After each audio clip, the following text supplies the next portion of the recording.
কি রে, তোকে নিজের ইচ্ছায় বাড়িতে যেতে বললাম বলে মন খারাপ করছিস? আরে না রে পাগলি, তুই না বললেও তো আজ বাড়িতে যেতাম। আজ 4 দিন হলো এখানে। ভালো থাকিস, 2-1 দিন গেলে আসিস আমাদের বাড়িতে, কেমন? ঠিক আছে। শোন না, যাবার আগে একটা কাজ করি। কি কাজ? কাগজে নাম্বার লিখে ওই বাগানে আম গাছের নিচেই রেখে আসি। ভূত দেখলে যোগাযোগ করবে। মাথা মোটা। জিনির কি মোবাইল আছে নাকি যে তোকে কল দিবে? তাই তো। আচ্ছা ঠিক আছে, ভালো থাকিস। বান্ধবী আশার কাছ থেকে বিদায় নিয়ে আয়শা ওর বাড়িতে চলে গেলেন। বাড়িতে যাবার পর জিনের কথা সে কোনোভাবেই ভুলতে পারছে না। সব সময় জিনের কথা চিন্তা করে দেখে আয়শার মা আয়শাকে বললেন, কি রে আয়েশা, কি হয়েছে তোর? আশাদের বাড়ি থেকে আসার পর থেকে দেখছি কেমন হয়ে গেছিস। সবসময়কে নিয়ে কি জানি ভাবিস। কই কিছু না মা, এমনিতেই। মা মিথ্যা বলে কথা ঘুরিয়ে দিল আয়শা। আসলে তো সে জিনের কথা সব সময় ভাবে চিন্তা করে। যাই হোক, এভাবে দিনটা কেটে যায়। পরের দিন রাতের বেলার ঘটনা। আয়শার ঘুম ভেঙে যায় কারো ফিসফিস করার আওয়াজে। আওয়াজটা পেয়ে আয়শা চোখ খুলে দেখলে সামনে জিন দাঁড়িয়ে আছে। জিনকে দেখে আয়শা নিজের চোখে বিশ্বাস করতে পারছে না। না পেরে নিজের চোখে হাত দিয়ে কচলাতে লাগলেন। এই দেখে জিন বললেন, চোখ কসলাতে হবে না, এটাই সত্যি। বাস্তব নাকি স্বপ্ন? আমি মনে হয় স্বপ্নই দেখছি, তাই না? না, বাস্তব। তুমি সত্যি আমার কাছে আসছো? বিশ্বাস হচ্ছে না। তোমাকে খুব মিস করছিলাম, জানতাম তুমি আসবে। আমি তো তোমাকে ভালোবাসি, তুমি নিশ্চয়ই আমাকে ভালোবাসো, তাই না? তাই তো আসছো। পাগল নাকি? কিসের ভালোবাসা? আমি আসছি অন্য কাজে। কি কাজ? তোমার বান্ধবী আশার বাড়ির পাশে বাগানের ওই বড় আম গাছে আমি থাকি, এটা তো জানো, তাই না? হ্যাঁ জানি তো, কি হয়েছে? ওই বাগানের মালিক ওই আম গাছটা কেটে ফেলবে। ওটা আমার থাকার জায়গা। থাকার জায়গা বলতে আমাদের রাজ্যে আছে। আমি জিন রাজ্যে বেশি সময় থাকি, আর কম সময়ের জন্য রোজ রাতে ওই গাছে থাকি, ওখানে বই পড়ি। ও, এই কথা। তা গাছের মালিক গাছ কাটবে না? কাটবে, কিন্তু কয়দিন দেরিতে আমি নতুন কোনো জায়গা পেলে সেখানে চলে যাব, তখন গাছটা কাটতে পারবে, তার আগে না। তো আমি কি করব? আমার কাছে কেন আসছো? তুমি গিয়ে ওই গাছের মালিককে বুঝিয়ে বলবা তুমি মানুষ, তাই তোমার কথা শুনবে। কেন? তুমি গিয়ে বলো। আমি সামনাসামনি গেলে উনি ভয় পাবেন। ভয় পেয়ে আবার কোন কোবরাজ টোবরাজ নিয়ে আসেন কি না সেজন্য আমাকে দিয়ে বলবো না। ওনার কাছে কবে যাবা বলো? যাব না আমি। ভেবেছিলাম আমার ভালোবাসার টানে আমার কাছে আসছো, এখন দেখি নিজের কাজ করানোর জন্যই আসছো। পারবো না, যাও। হ্যাঁ। ওই সাবধানে না করো, আমার কাজটা না করলে তোমাকে ছেড়ে দিব ভাবছো? বাঁচতে চাইলে আমার কাজটা করো, নইলে তোমার পিছু ছাড়বো না। তাই? তাহলে আমার পিছে লেগে থাকো, আমি তো এটাই চাই। ফাইজলামো বাদ দাও, যা বলি তাই করো, আমার এই উপকারটুকু করো। এতে আমার কি লাভ? আমি কি পাবো? কি চাও তুমি? তোমার ভালোবাসা। আয়শা জিনের সাথে কথা বলছে। এই আওয়াজ ওর বাবা পেয়ে আয়শাকে বলে উঠল, আয়শা, এই আয়শা, এত রাতে কার সাথে কথা বলিস? আয়শার বাবার কথায় আওয়াজে জিন আর কিছু না বলে তখনকার জন্য চলে গেলেন।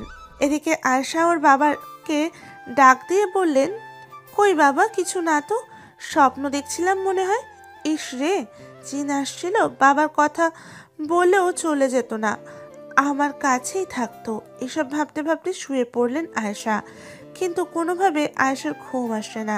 ভালোবাসার জিন কাছে এসেও চলে গেল, কি জানি আর দেখা পাবে কিনা। এসব ভাবতে ভাবতে আয়শার হঠাৎ মনে পড়ল, আচ্ছা, জিন তো একটু আগে আমার কাছে আসছিল, বাবার কথা এখান থেকে চলে গেছে, ও নিশ্চয়ই আশেপাশে আছে। আমি বরং না ঘুমিয়ে জেগে থাকি, ও আবার হয়তো আসবে। না, ও যদি আবার আসে, বাবা মা যদি আবারও জেগে যায়, একটা কাজ করি, আমি বরং উঠে বাইরে আমাদের পুকুর পাড়ে যাই, ওখানে রাতের বেলা কেউ যায় না। কথা মতো আয়েশা উঠে কোনো শব্দ না করে আস্তে করে দরজাটা খুলে বাইরে সেই পুকুর পাড়ে চলে গেলেন। নিশিরাত, আকাশে চাঁদের আলো, দৃশ্যটা খুব সুন্দর ও রোমান্টিক। আয়েশা বসে আছে, হঠাৎ পাশে থাকা একটা গাছ বাতাসে দুলতে লাগলেন। গাছটা এমনভাবে নড়ছে মনে হচ্ছে ঝড় হচ্ছে, কিন্তু আশপাশটা সবই ঠিক আছে। এমন দৃশ্য দেখে আয়েশা ভয়ে দাঁড়িয়ে গেলেন। দাঁড়িয়ে ফোনের লাইটটা জ্বালিয়ে বলে উঠলেন, কে কেউ এখানে?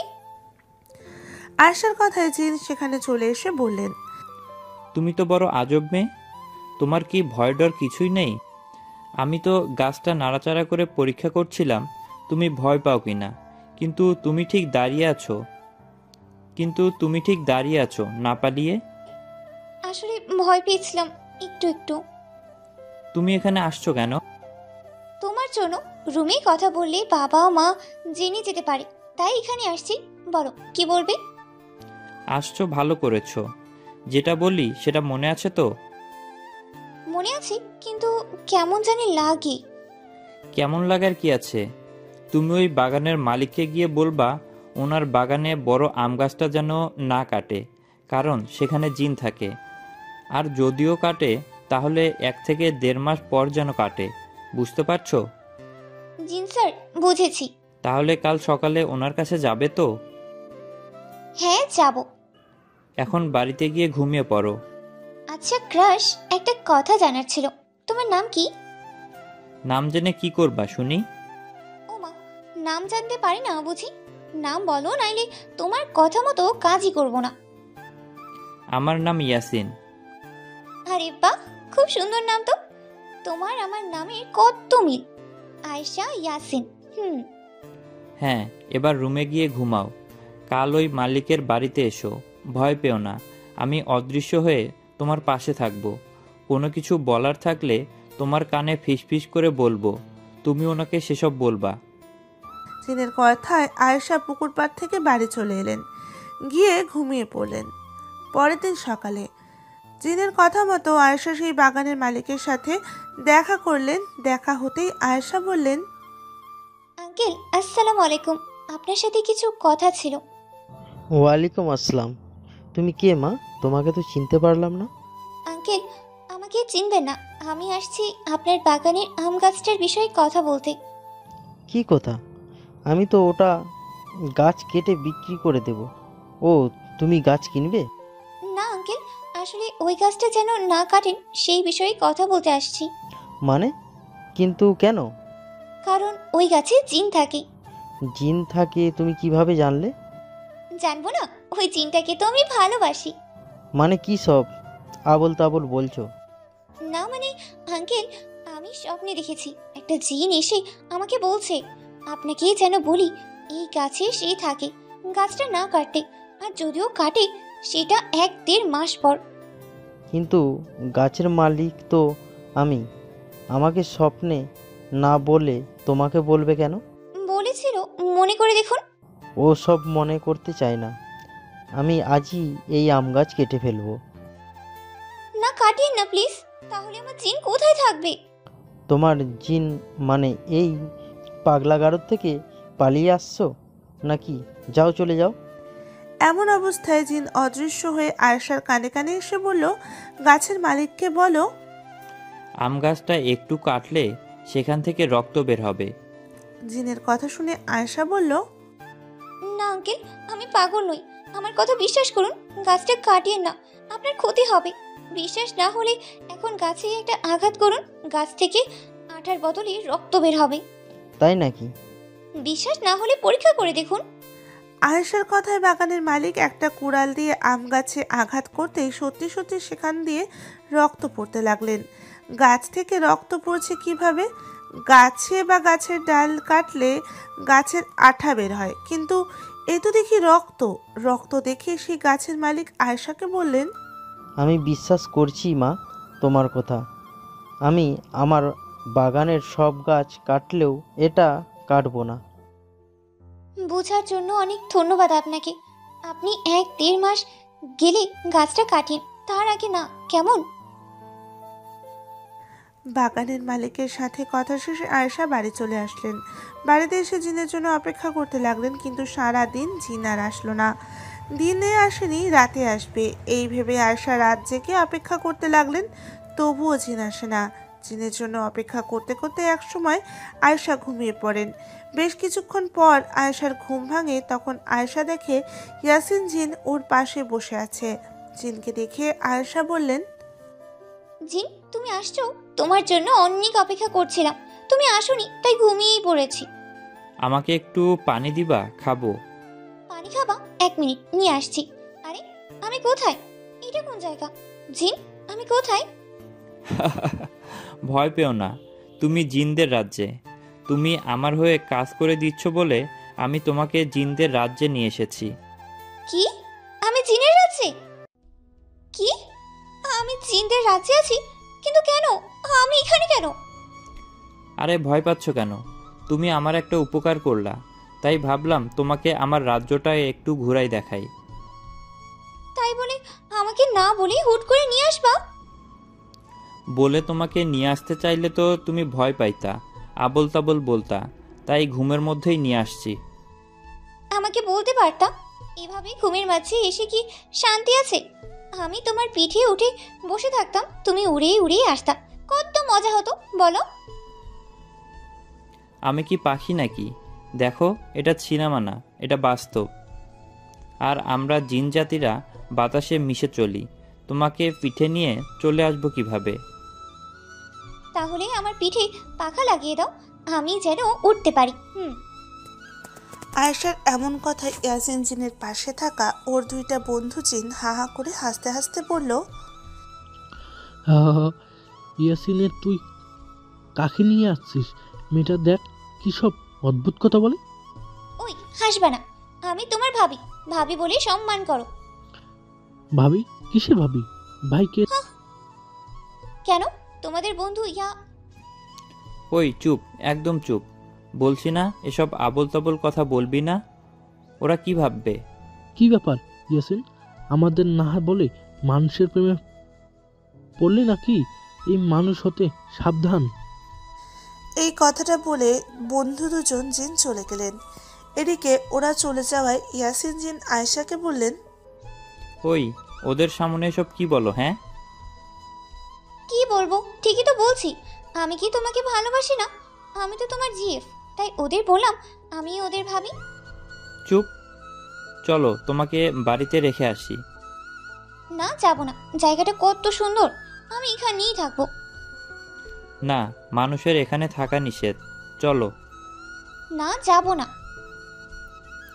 ঠিক আছে, তাহলে তুমি থাকো, আমি চলে যাই। এই না না, আমাকে নিয়ে যাও। আয়েশার কথায় ইয়াসিন জিন ওকে নিয়ে বাড়িতে রেখে গেলেন। তখনও ভোররাত, সকাল হয়নি। আয়েশা বাড়িতে ফিরে বাকি রাতটুকু আর না ঘুমিয়ে জেগে পার করে দিলেন। সকাল হতে বান্ধবী আশা ফোন করে বললেন, আয়েশার ফোন রিসিভ করতে আশা বললেন, আয়েশার কথায় আশা রাজি হয়ে ফোন রেখে দিলেন। এদিকে আয়েশা রেডি হয়ে কিছুক্ষণ পর কলেজে চলে গেলেন। কলেজে গিয়ে প্রিয় বান্ধবীর সাথে আড্ডা, কলেজের ক্লাস এসব শেষে বাড়িতে ফেরার পথে আয়েশা খেয়াল করলেন একটা ছেলে ওর পিছু করছে। ছেলেটা ওর সাথে একই কলেজে পড়ে। ছেলেটাকে দেখে আয়েশা বুঝতে পারলেন আবারও একই কথা বলতে আসছে, আয়েশা তোমাকে আমার ভালো লাগে, ভালোবাসি আমি তোমাকে। 1 বছর হবে এই ছেলেটা আয়েশার পিছু পিছু ঘোরে, অনেকবার প্রপোজও করেছে, কিন্তু আয়েশা তো রাজি না হয় আয়েশা প্রেম করবে না। অন্য দিনের মতো আজকেও ছেলেটা এসে আয়েশাকে বললেন, ছেলেটার নাম ইমন। আয়েশা শোনো, আর কতদিন ঘুরাবে আমাকে? সত্যি বলছি, মন থেকে ভালোবাসি তোমাকে। ইমন শোন, তুই আমার বন্ধু, তাছাড়াও আমি রিলেশন করব না। আর কতবার বলবো, এভাবে ডিস্টার্ব করলে কিন্তু আমি বাড়িতে বলে তোর নামে বিচার দিব। তার আর দরকার হবে না, আমি আমার ভুল বুঝছি পারছি, কিন্তু আমার একটা শেষ কথা রাখতে পারবা? কি কথা বল? তোমাকে ভালো লাগে, ভালোবাসি, আমি চাই তোমার কোনো একটু স্মৃতি আমার কাছে থাকুক। তুমি তোমার জামার কর্নার একটু সুতো আমাকে ছেড়ে দাও না, আমি সেই সুতোটুকু নিয়ে শান্ত থাকবো। যখন তোমার কথা মনে পড়বে তখন সেই সুতোটুকুর দিকে তাকাবো, তখন সব ভুলে যাব। প্লিজ না করো না। ও এই কথা, ওকে ঠিক আছে, তোমার কথায় আমি রাজি। এই নাও আমার ওনার সুতো, আজকের পর আমাকে ডিস্টার্ব করো না। ইয়াসিন তুমি আসছো, এই 3-4 দিন কোথায় ছিলে? ভেবেছিলাম তোমার কাছে আর আসবো না, কিন্তু তোমার সামনে বিপদ, তোমার ক্ষতি হচ্ছে দেখে চলে আসলাম। তুমি অসুস্থ তাই না? হ্যাঁ, কিন্তু তুমি জানলে কিভাবে? আয়েশা, ভয় পেও না। তুমি যে অসুস্থতার মাঝে আছো, তুমি যে অসুস্থ এটা কেন জানো? কেন? এমনি হয়তো শরীর খারাপ করছে, 2-1 দিন গেলেই ঠিক হয়ে যাবে। না আয়েশা, ঠিক হবে না, কারণ তোমাকে কালো জাদু করা হয়েছে। কি? কালো জাদু? হ্যাঁ, তোমার উপর কালো জাদু করা হয়েছে। আর সেটা কে করেছে জানো? তোমার সেই বন্ধু যে তোমাকে ডিস্টার্ব করে, ভালোবাসতে চায়, সেই ইমন। ইয়াসিন ভয় করছে আমার, এসব কিভাবে কি হলো, খুলে বলো আমাকে। আয়েশা, মানুষকে কালো জাদু করার অনেক পদ্ধতি আছে। কেউ বা শয়তান বা পিশাচ জিনদের খুশি করে কারোর উপর কালো জাদু করে, কেউ বা শরীরের কোনো অংশ নিয়ে কালো জাদু করে, যেমন আঙ্গুলের নখ, মাথার চুল, জামা কাপড়ের অংশ। অনেকে আবার খাবারের সাথে খাইয়ে কালো জাদু করে। তোমার বন্ধু ইমন তোমাকে কালো জাদু করেছে একটা পিশাচ জিনকে তোমার উপর চালান করে, তোমাকে অসুস্থ করে ধীরে ধীরে মেরে ফেলতে। ও এই জন্যই সেদিন ইমন আমাকে বলছিল আমার ওড়নার একটু অংশ ওকে কেটে দিতে। না বুঝে কেন দিতে গেছো ওকে এসব? আমি তো ভাবিনি ও এমনটা করবে, ভেবেছিলাম সাধারণ সুতো, এ আবার এমন কি? দিছো তো, এখন বুঝো। আস্তে আস্তে শরীর খারাপ হতে থাকবে। শুধু কি তাই, এই পিশাচ জিনটা সুযোগ পেলে তোমাকে মেরে ফেলবে। তাহলে এখন আমি কি করব? মা বাবাকে বলে কোনো কবিরাজের কাছে কি যাব? না, ওদের এখন এসব বলো না, ওরা ভয় পাবে। তার চেয়ে তুমি পারলে তোমার বন্ধু ইমনকে বলো তোমার উপর থেকে কালো জাদু তুলে নিক। এটা কি কাজ হবে? হ্যাঁ হবে। এখন আমাকে যেতে হবে, কাল দেখা হবে। আর হ্যাঁ, কাল ইমনের সাথে দেখা করে ওর সাথে কথা বলবা। আয়েশাকে এসব বলে ইয়াসিন জিন চলে গেলেন। এদিকে আয়েশার চিন্তায় চিন্তায় ঘুমিয়ে পড়লেন। পরের দিনের ঘটনা, সকাল হতেই আয়েশা ইমনের নাম্বারে মেসেজ করে কল দিলেন, কিন্তু ইমনের সাথে কথা বলতে পারলেন না। ফোনে ইমনকে না পেয়ে ওর সাথে দেখা করার জন্য ইমনের বাড়ি পর্যন্ত গেলেন, কিন্তু না, ইমনের সাথে দেখা আর পেল না। ইমনকে না পেয়ে হতাশ হয়ে বাড়িতে ফিরে আসলেন আয়েশা। এদিকে সারা দিন কেটে যায়, ইয়াসিন জিনও আসছে না আয়েশার কাছে। রাতের বেলা আয়েশা না খেয়ে ঘুমিয়ে পড়ে, ইয়াসিন জিনের জন্য অপেক্ষা করতে থাকে, কিন্তু ইয়াসিন জিন আসে না। ইয়াসিনের কি রুমে আসতে প্রবলেম, এই ভেবে আয়েশা দরজাটা খুলে আস্তে করে বেরিয়ে চলে গেলেন পুকুর পাড়ে। এর আগে তো ইয়াসিন এখানে এসেছিল, দেখা করেছিল, কিন্তু সেই আশাতে আয়েশা পুকুর পাড়ে দাঁড়িয়ে রইলেন। বেশ কিছুক্ষণ পর আয়েশা হঠাৎ অনুভব করলেন ওর পিছনে কেউ দাঁড়িয়ে আছে। আয়েশা পেছনে না তাকিয়ে বললেন, ইয়াসিন তুমি আসছো? সারা দিন কই ছিলা? কতটা অপেক্ষা করছিলাম তোমার জন্য। আরে বাবা, কথার উত্তর দাও, পিছনে না তাকিয়ে সামনে আসো। কিন্তু আয়েশার কথার কোনো উত্তর আসে না। কথার উত্তর না দেওয়ায় আয়েশা ঘুরে পেছনে তাকাতেই চমকে ওঠে। আয়েশা পিছনে ঘুরে দেখে খুব ভয়ঙ্কর দিকে একটা পিশাচ জিন আয়েশার দিকে তাকিয়ে আছে। ওর চেহারাটা এতটা ভয়ঙ্কর যে আয়েশার মনে হচ্ছিল সে এখনই জ্ঞান হারিয়ে ফেলবে। ওদিকে আয়েশার দিকে তাকিয়ে থাকা পিশাচ জিনটা হাসতে হাসতে আয়েশাকে বলে, কিরে, কি ভেবেছিলি? কে আমি? আমি ভাবতেই পারিনি তোকে রাতের বেলা একা পাবো। জিনের কথায় আয়েশা ভয়ে ভয়ে বলতে লাগলো, কে আপনি? আমার কাছে কি চান?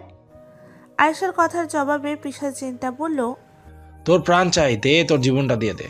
আমি তো হুকুমের গোলাম, দুদিন আগে হোক বা পরে তোকে মেরেই ফেলতাম।